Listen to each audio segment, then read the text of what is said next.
Hello and welcome to this second lecture on the Comment Project for Unit 5. We hope that you're enjoying the programme and you're getting lots of ideas and information about how you might want to start your own social enterprise or social entrepreneurial activity. My name's Christina Palmer. And I'm Nicole Stelz. And we both work for Coventry University and are members of the Comment Project team. Today we'd like to talk to you about idea generation, and hopefully you've been thinking about these ideas as you progress through the programme. And we'd like to talk to you today about how you kind of make your idea a reality and the first steps you'd need to take to start this off. So, idea generation. What is it you want to do? Is it something small? Is it something bigger? So you could be running a small enterprise that involves local people you already know, or you want to go around and try to find people in your community who would be interested to be part of this social activity. It could be a small enterprise with the idea to make it bigger and expand in the next future, or over the years, just seeing, because it has been successful, that it might reach to other people in your communities or in the local area around that. It could be a social activity in an existing organization, maybe an organization that is more for profit, but you would take up in a social activity that looks into more the social ideas that you want to follow up, concentrates on local people, concentrates on people around that. Within this training, we have been concentrating on needs for people with mental illness, and we are going to look into that today a little bit more. And it's also about the staff who you will be involving in your social activity. That's really important. So it should be people who you can trust. It should be people who will help with your ideas. It will be people who know how to help others in your community, or people who have ideas in terms of managing a social activity. And in relation to funding, it might be that the social enterprise that you have an idea for may not be feasible. It may be that you're not going to make enough income to make it successful, or you're not going to get the grants to set it up. And in thinking, just going back on Nicole's point there about staff, it might be that when you start your social enterprise, it's just you. It might be that you won't have the money when you start to employ staff. So these are all considerations that you need to think of when you're thinking about your idea.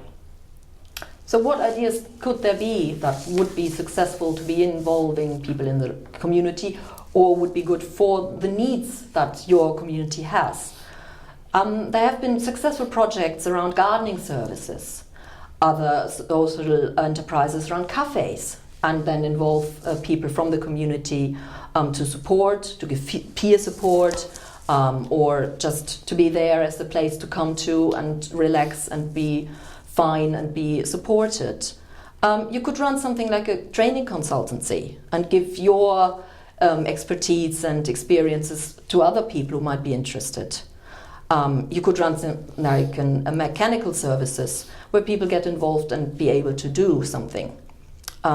Producing crafts. Arts and crafts have been very successful in helping and supporting people with mental problems. An idea is always furniture restoration. Again, a craft and art that can do many things for many people in social communities. So just think about it, what is already there and what might be helpful to people in your community, and obviously involve these people whenever you can, because that's usually very good and helpful. And one of the benefits of a social enterprise, particularly when working with people with mental ill health, is that if you look at the examples that Nicole's given there, people could actually benefit from training. We have one social enterprise, it's a cafe here in Coventry, and they've trained people in catering.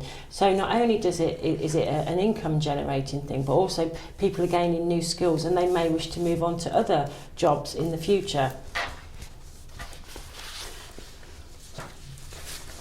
So, just to summarize that a little bit, it's also about feasibility, and in your material in Unit 5 you will find some checklists to check what could be feasible and what you need to look for to make it feasible. So what are the potential benefits for this social enterprise? Is your idea a really good one? Is it answering the questions and needs in the community? Is there a gap in the market, or is someone else already doing it and maybe you merge with them? Do you have people who could support you, or are you going to run it on your own, as we have discussed just earlier?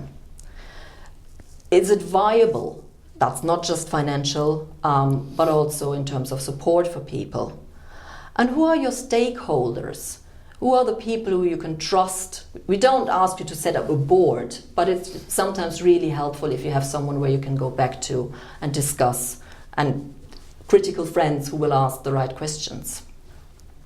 And before we move on to talking about your stakeholders, I thought it might just be helpful to give you an example of one of the points that Nicole's just picked up on there in terms of gap in the market. Let's say you wanted to start a social enterprise where you repaired cameras or reconditioned cameras. Ultimately, 10 years ago, that may have been a successful social enterprise. Now, in modern times, we don't tend to use cameras as much, we use mobile phones. So in today's market, that would probably not be a successful social enterprise. So we'll now move on to our stakeholders, and our stakeholders can be absolutely anyone. And what I'm showing you here on the slide is a model that's called a stakeholder analysis.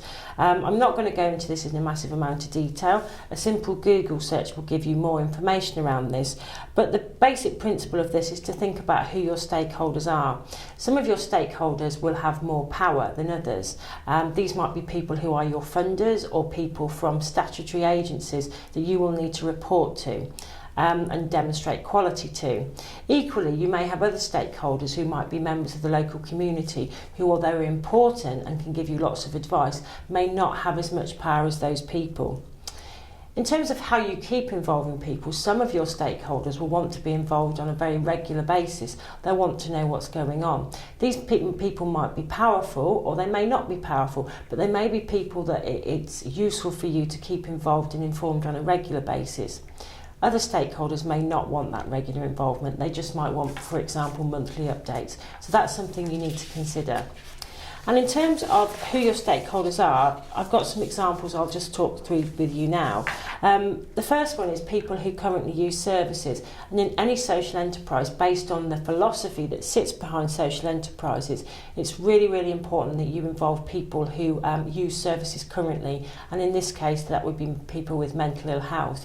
People with mental ill health needs can give you a variety of experiences that can really be helpful in your ideas for setting up a social enterprise. Ultimately, your ideas got to fit with their ideas, because these are the people that you're wanting to work with in the social enterprise and who will be part of your team. So it's really important that they're involved and you get their views and ideas.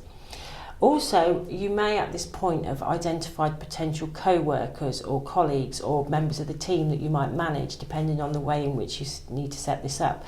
As we said previously, you may start your social enterprise by just you being the only member of staff, or you may have people with mental ill health needs working as members of staff. Again, it depends on the type of social enterprise you wish to set up.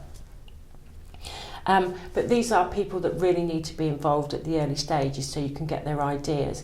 Careful planning at this stage is invaluable in terms of the success of your social enterprise. So involving people at the start is really important. You may also, as we said previously, have a representative from statutory bodies. This could be local government organisations, it could be organisations where the people that you're working with who have mental health needs are already being supported by. And these also might be people that you have to demonstrate that what you're providing is of quality, and also any funding that you're getting is being carefully looked after. And also remember that people from statutory agencies may have a lot of useful experience and advice they can give you, potentially in terms of how you keep budgets and records of how the social enterprise is being run. As Nicole picked up on previously, you may have local community representatives, and these might be people who are currently running social enterprises. They might be people who have got a really good understanding of the community that you're working in. And also, I think one of the really important things is to try and identify people who have specialist knowledge. as a social entrepreneur, you may have a really good idea, but for example, accountancy or legal processes might not be your strong point. So it's really important that you spend time and try to investigate, getting these people around you who can help you put your idea into action.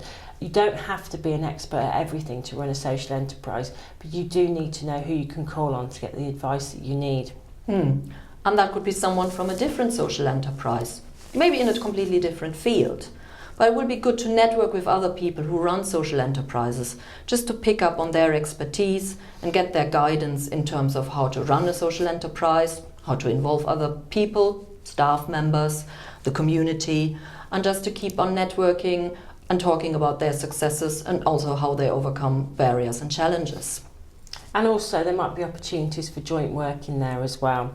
And again, depending on the type of enterprise you want to set up, there may be other people that we haven't discussed there that you might want to be involved. For example, you may need to look at technical experts in very, very different areas, depending on if you're producing something. It very much depends on what your idea is and what you want to create. So just to pick up on some of the points then that you'll need to think about when you're setting up this team of people around you that can either support you, work with you, etc. and advise you. You first need to think about how you will bring your stakeholders together.